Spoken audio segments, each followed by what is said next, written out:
Today, I am going to be making something that a subscriber requested. I'm going to do my interpretation of Andy's Cafe cheese enchiladas. Andy's Cafe is a Mexican restaurant in Houston, Texas, and this is just what I came up with to sort of match the flavors of their delicious cheese enchiladas. Okay, so to start, over a medium-low heat, I'm going to add 2 tablespoons of cooking oil. I'm going to be making a smaller portion. If you want, you could double this recipe for a full 9x13 baking dish of enchiladas. So I'm adding 2 tablespoons of all-purpose flour, and I'm going to combine that and make a roux. Now, one of the things that was discussed in my message with my subscriber that requested this was the color of their enchilada gravy sauce. So, for example, I'm going to be using Fiesta Bollner's fancy light chili powder, but not all chili powders are the same. For example, you might see in the corner I have a Gebhardt Menudo spice mix, but they also make a chili powder that's very orange in color. But this one, which is McCormick, is very dark in color. So that could also be the reason why some enchilada sauce gravies come out different colors. But today I am going to use 1 teaspoon of light chili powder into my roux, give that a mix.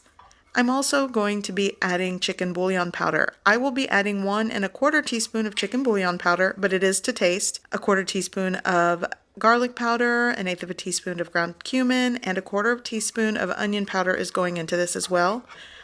I'm going to add 1 cup of water little by little until the gravy comes together. Now, the garlic, onion, and ground cumin, a lot of the ratios for these seasonings are up to you.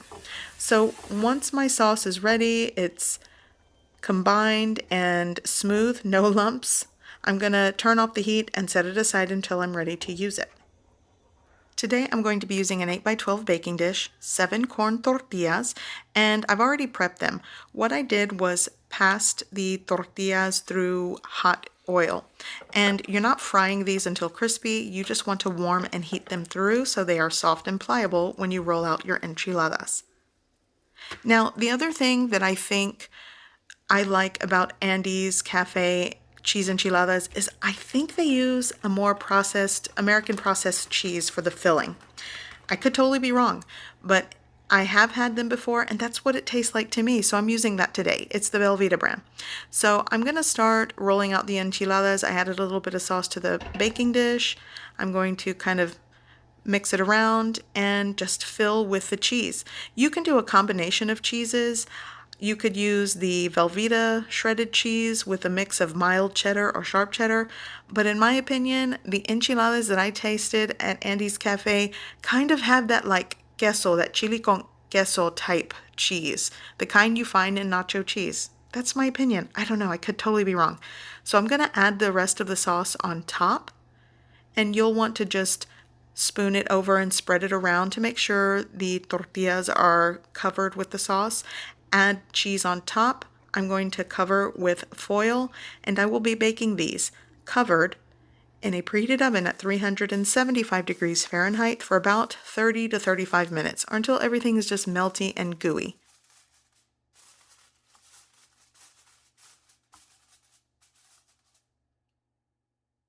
Once my enchiladas are done, it's time to serve. I'm going to be serving this with Mexican rice and salad on the side. If you really want the true Andy's Cafe experience, make Mexican-style rice with your refried beans. So good.